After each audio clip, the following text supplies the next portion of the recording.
It's my birthday! It was my birthday yesterday. I am 23. 23. I'm 23. I'm 23. I turned 23 yesterday. And I had a very, very lovely day, and I was very, very, very, very lucky. I have such wonderful family and friends, and they asked what I wanted, and of course, what do you think I said? I said books. It's literally the only thing I asked for. Very, very, very lovingly, I've bought some books, and I thought I'd share them with you. Majority of these were gifted to me as presents, and then there's a few I bought myself. Because you've got to treat yourself too. So there's a few thrifted ones, and a few that I bought myself that we'll do them at the end. We'll do them at the end. The first thing I did get for my birthday. Oh, I'm a booktuber now. I got a TBR cart. Yes, I'm getting too excited about this, but I love it. But yeah, I think without further ado, we're just gonna go into it. I don't think I even remotely introduced this video. Hello, I'm Flo. How are you? I hope you're doing well. Today we are going to do a massive book haul. I have got, let me count, 24. Why do I always do this? When did I become so incapable of counting? I have got 24 books to talk through with you today. I'm very excited, I'm very grateful. And yeah, we're gonna go on through them. First, oh, I am excited. We've got Happy Place by Emily Henry. Is this not just beautiful? I read my first Emily Henry book actually in last week's video, but I read it a little while ago. I read Book Lovers, and I had a really fun time. I thought her dialogue was just so funny and witty and just enjoyable to read. I've heard this is actually quite sad. I believe this is a second chance romance. I think they go away on holiday like an old group of friends, and because there's a couple there who have broken up and they don't want to ruin the vibe, they're like, we'll just pretend to be together. Or maybe not. Okay, it says she goes to her happy place and the last person she expects to see there is her fiance. I'm assuming ex-fiance? I'm pretty sure the blurb I just gave you is correct. But if it's not, I'm sorry. Either way, Happy Place, Emily Henry. I am very excited. Will be my second Emily Henry book. I might have another one in the pile later on. But yes, I'm excited. I'm excited. Oh, christening the TBR cart. Oh, I'm so professional now. Next up, I have got Under the Whispering Door by TJ Klune. The blurb says, when a reaper collects Wallace from what she claims is his funeral, he's outraged. But Hugo, owner of a peculiar tea shop, promises to help him cross over, and Wallace reluctantly accepts the truth. Yet even in death, he refuses to abandon his life despite spending all of it working. And as Wallace grows closer to Hugo and shares jokes with his resident ghost, he wonders if he's missed something. So when he's given 1 week to pass to the other side, Wallace sets about creating a lifetime in just 7 days. I didn't really take any of that in, but it sounds fun. It sounds like it's some sort of like life and death philosophical adventure? Maybe? I don't know, the title's sick, the cover's sick. Good vibes. I then got just the most beautiful copy of If We Were Villains. You probably can't tell on camera, but this is embossed. Like, can you tell? Like, this is all indented. I don't know if you can tell. It's like, oh, it's beautiful. This is Dark Academia. It says Oliver Marks has just served 10 years for a murder he may or may not have committed. On the day of his release, he's greeted by a detective who put him in prison, and he wants to know what really happened a decade before. I believe this is set at a university. I believe it's about actors. I'm sure somebody said that if you like Shakespeare, you'll enjoy this. So I think there might be Shakespeare references, or they study Shakespeare. But this cover is beautiful. I am so excited. I think this will be such a good full book. It's also the second book I now own with a dead bird on the front cover, so make of that what you will. Or maybe don't make of that what you will. Don't make anything of that. That's just a coincidence. I then got, this is from my mum, I got The Library Suicides, which I've actually not heard of before, but she said she read the blurb and she thought it sounded interesting. It says, twins Anna and Nan believe they keep no secrets from each other. They both think they know what pushed their mother to suicide, but only one of them does. So I'm guessing this is a thriller, mystery. It sounds like two twins trying to figure out what happened to their mum, but one of them knows. But this looks super fun and I'm very excited about it, and the cover's fun. Purple. I am unbelievably excited about this book. This is Our Wives Under the Sea by Julia Armfield. Maybe my favourite cover of everything here. There's another one that might rival it. Top 2 covers for sure. I believe this is about a couple and 2 women. One of the women goes on a submarine, not excursion, I think she's working on a submarine, and then the submarine disappears for, I want to say, 6 months. I love that I'm just guessing when I could actually read the blurb. Okay, it doesn't actually say how long she's gone for, but the submarine, something goes wrong with it and it crashes and basically she's missing for a really long time. And then I think the wife comes back and something's happened when she was submerged, but we don't know what. And then she's trying to get back into her normal life and her wife is like, something's going on, but I don't know what. I don't know, I just feel so excited to read this book. I feel really connected to it. Next up, we've got the book that my best friend has done nothing but tell me to read, so I'm gonna read it. A Good Girl's Guide to Murder by Holly Jackson. This is a trilogy, I believe, young adult mystery. So a young girl was murdered. It sounds like the police know who did it. Everyone in town thinks they did it, but the main character, Pippa, isn't so sure. So I guess she is re-investigating. She thinks the police have got it wrong. It's giving me kind of Nancy Drew vibes. I don't know how accurate that is. I haven't actually seen Nancy Drew. Maybe shouldn't make comparisons between 2 things I haven't read or watched. Is Nancy Drew even a book? I've said it before, I'll say it again. This is a vibes channel, not a facts channel.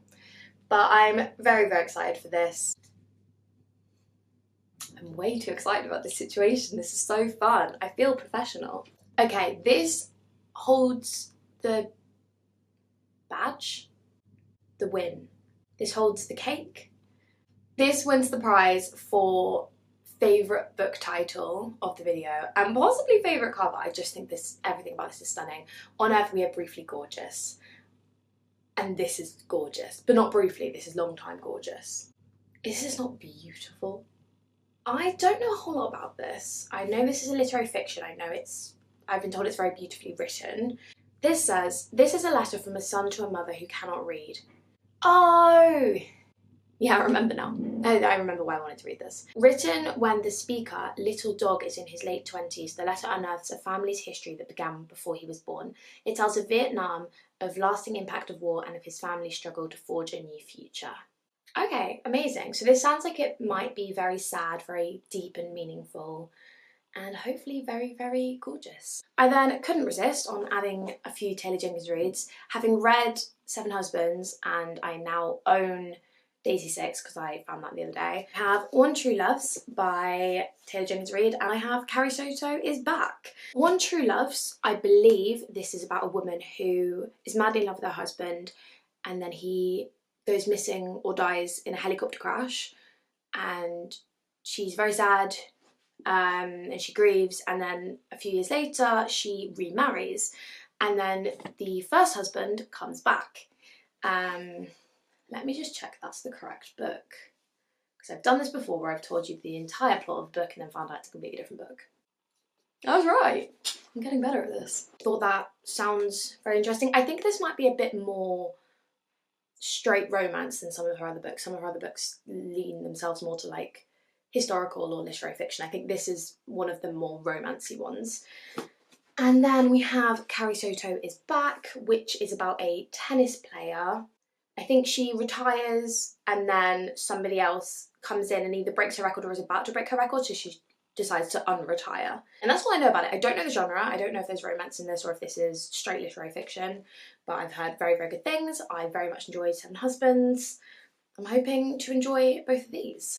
Next up, I have another choice from my mum. This is called The Chalk Man by CJ Tudor.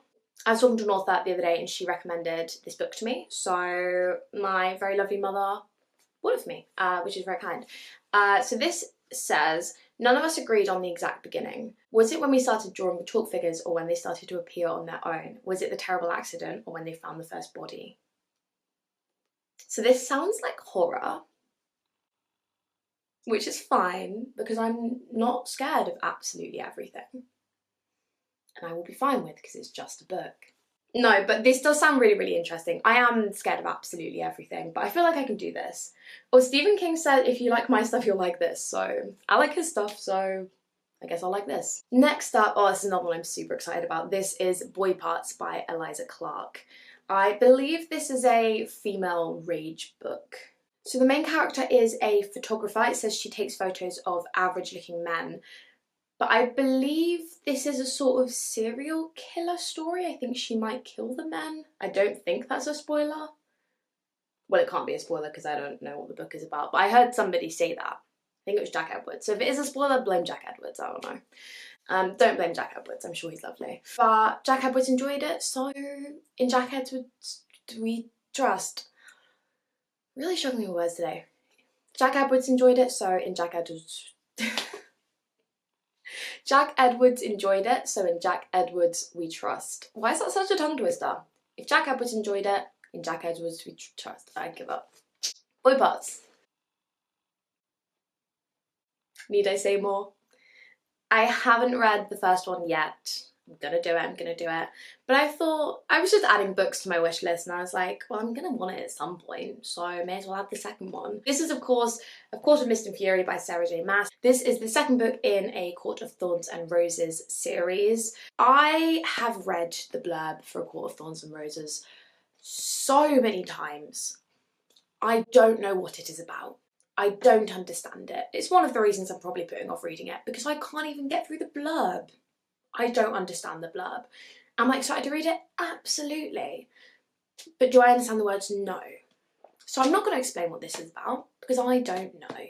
But this is a chunky book. This is 624 pages. That's a lot of pages.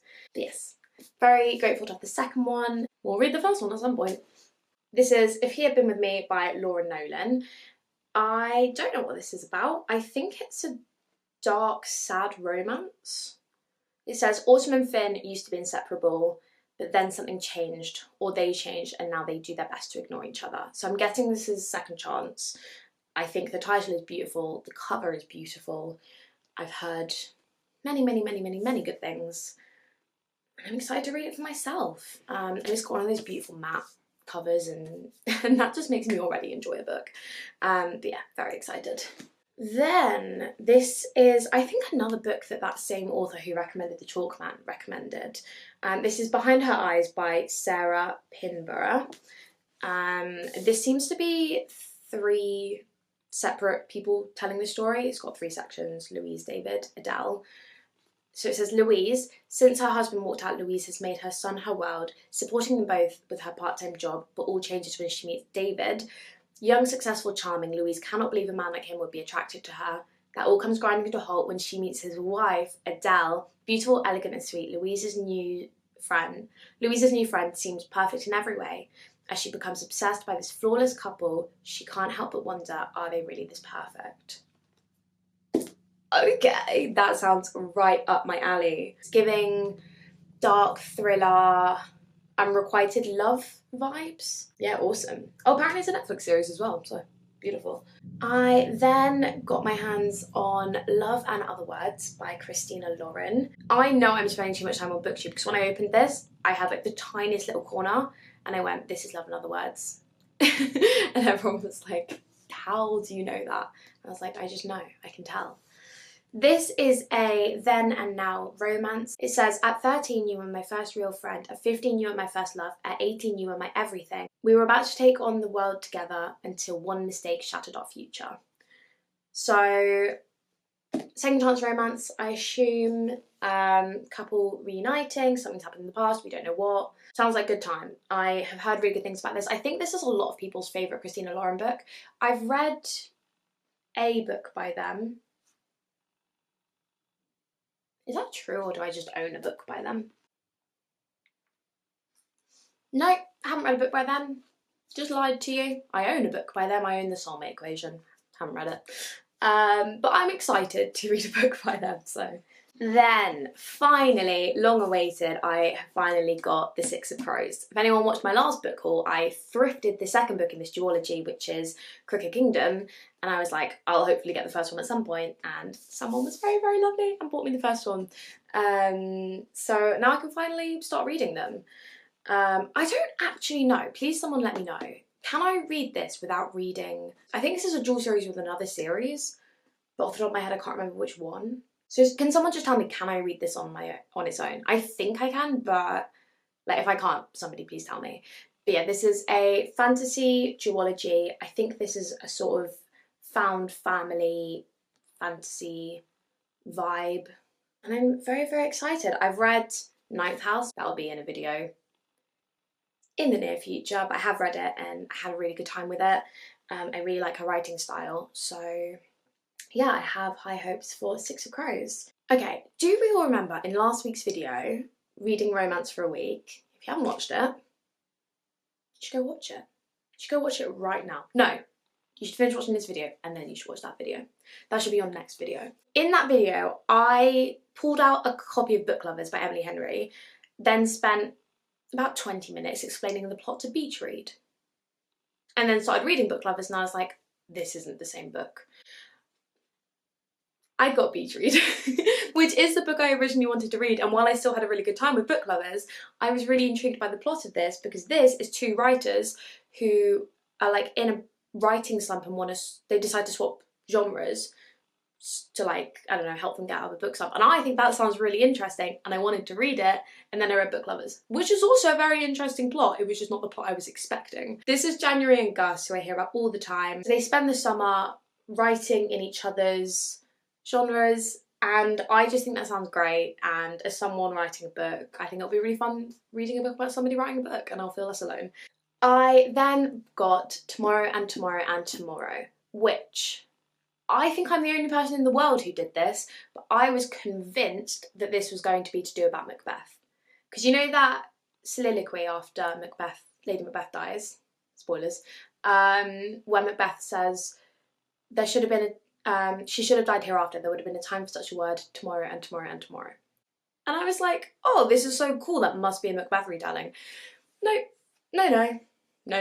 I am the only person in the world whose brain went there, and this is not even remotely related. This is about I think it's young adult, and I think it's two people who make video games. Okay, the word video games is not once said on the blurb, but I'm pretty confident this is about people who work in the video game industry. And I don't think it's a romance, but I think it's maybe like their relationship. So like their friendship, or maybe it is a relationship, I'm not too sure. But I know it's not about Macbeth, and I know it is about video games. Unless it's not, because it doesn't say that, but I think it is. Then I have been putting off watching this film just so I can read the book first, because I'm so excited to see the film. But Red, White and Royal Blue. I've seen clips of this film everywhere, I'm so excited to watch it, but you know the rule. You know the rule. You have to read the book first. It says, what happens when America's first son falls in love with the Prince of Wales? So it's going to be a romance, it's going to be castles. I can't think of the genre. Castles isn't a genre. I don't know what I mean. Well, it's going to be set in castles and it's going to be royal and fun, and I think this is meant to be quite light-hearted. Don't take my word for that, I don't really know. Okay, it turns out I don't know a lot about this other than they're princes and they fall in love, and that sounds brilliant and I'm really excited. So that is all of the books that I was very, very lovingly gifted. We have a few more books that I bought myself. I went thrifting. I thrifted these over the last week, so I just thought I'd include them. So first up I went to Oxfam and I found One of Us is Lying by Karen M. McManus. I believe this is kind of Breakfast Club vibes meets murder mystery, and I love the Breakfast Club. It says 5 students walk into detention and only 4 leave. I know there's a series for this, I haven't seen it yet. You've got, I think, 5 characters who are all very different, sort of thrown together, unusual group, and then one of them dies, and then I guess they're the only suspects. So they're trying to figure out who it is. I think it's young adult, murder mystery. Sounds fun. I'm looking forward to it. Then, I was pretty excited about this. I found the entire Berserk series by Michael Grant. So we've got Berserk by Michael Grant. I don't actually know what order these are in. This might not be the order, but we've got Berserk Reloaded and Berserk Apocalypse. It's a trilogy. I actually don't know anything about the trilogy, but I read the Gone series by Michael Grant. It's one of my favourite series ever. I read the Gone series when I was younger, absolutely loved them. That series is about, it's like a sci-fi meets fantasy, meets dystopia, meets drama. It's honestly got a bit of everything. It's got a bit of horror, it's got a bit of romance, it's literally a bit of everything, but it's about a bunch of kids trapped in a dome and all the adults disappear. So I don't actually know what this is about, but I'm hoping it's similar vibes. I haven't read any other books by Michael Grant, but I absolutely adored the Gone series, so it felt wrong not to pick all these up, all three of them for £6. So I was just like, it would feel rude not to, you know? So the first one says, a global war is raging, you can't see it, it's happening inside you and it changes everything. Sadie McClure wants to find her family's killers. Noah Cotton needs to know what drove his brother insane. Their search for answers will throw them into an astonishing world of the nanobiots and nano battle for supremacy and the Twitchers who control it all to stay sane. Okay, I don't know what that's about. So it's giving sci-fi. It's giving sci-fi. Okay, I don't totally know what these are about. I loved the Gone series. In Michael Grant we trust. I'm super excited. I really do hope they're good. But yeah, the Berserk trilogy by Michael Grant. A fun find for me. And then we only have one book left. But last but very, very not least, I found Babel/Babel. Still don't know how to pronounce it. I've googled it. Everybody's saying different things. This is, I think, dark academia. It says it's an Oxford 1836, so maybe it's historical fiction as well. It says, the city of dreaming spires, it is the centre of all knowledge and progress in the world, and at its heart is Babel/Babel, Oxford University's prestigious Royal Institute of Translation, the tower from which all the power of the empire flows. Orphaned in Canton and brought to England by a mysterious guardian, Robin Swift thought Babel/Babel a paradise until it became a prison. But can a student stand against an empire? It sounds fabulous. I'm a little intimidated. It's quite long and the text is quite small. And I have heard it's quite intense and you do really have to focus and it's very intellectual. So I'm gonna have to be in the right mood to read it. But I think it's stunning for one thing. And I got it for £2. So it felt wrong not to. I'm super excited. And so the final book of the video is Babel/Babel. And that is the final book of the video. I am stocked up for the winter. I'm so excited, so grateful to anybody who got me a book. Thank you so much for watching this video. If you've stuck around to this point, thank you even more, you're wonderful. Please subscribe if you want to see more videos, it really does mean the world to me. And thank you for being here and I hope you have a lovely, beautiful, wonderful rest of your day. Thank you very much.